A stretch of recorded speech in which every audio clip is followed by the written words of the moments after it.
Good afternoon mga kaskilled. May na-repair tayo ng Jigsaw ngayon. So, Inco yung brand. Jigsaw 6 GS 868P 800 watts yan. So, ang problema nito is mahina daw. So, ang una-unang titignan nyo mga kaskilled ay ang carbon brush dito. Magkabilaan yan. So, tanggal natin yung carbon brush at ito yung nakita natin. Yan. Pudpud na. Pati pa yung copper wire niya. Yan o. Which is hindi talaga pwede na mapudpud ng ganito.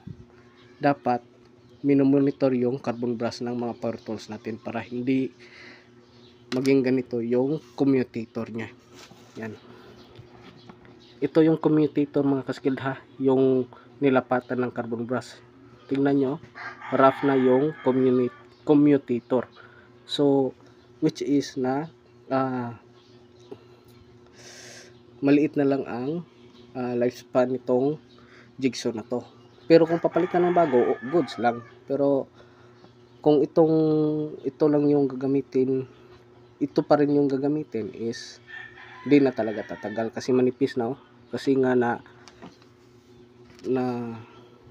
nag-trigger pati yung sa copper wire niya, which is nag-i-spark na dito pag ginagamit, kaya madaling mapudpud yung commutator. Iba yung armature mga kaskilled ha, clarify ko lang, iba yung armature. Yung armature yung parang bakal dito na mahaba na nakadikit sa winding, yun yung armature.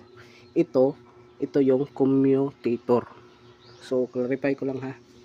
Then ito yung variable speed mga kaskilled. Yan, variable speed, kung gaan yung speed niya sa pag cut ng kahoy. Tapos ito yung main switch niya. Yan. So ito na lang papalitan natin mga kaskilled, carbon brush, kasi ito lang namang problema. Din lilihain na lang natin to, tapos lilinisan. Yan. So yun lang mga kaskilled, basic troubleshooting, basic repair. Don't forget to like, follow, and share sa mga tutorial videos natin.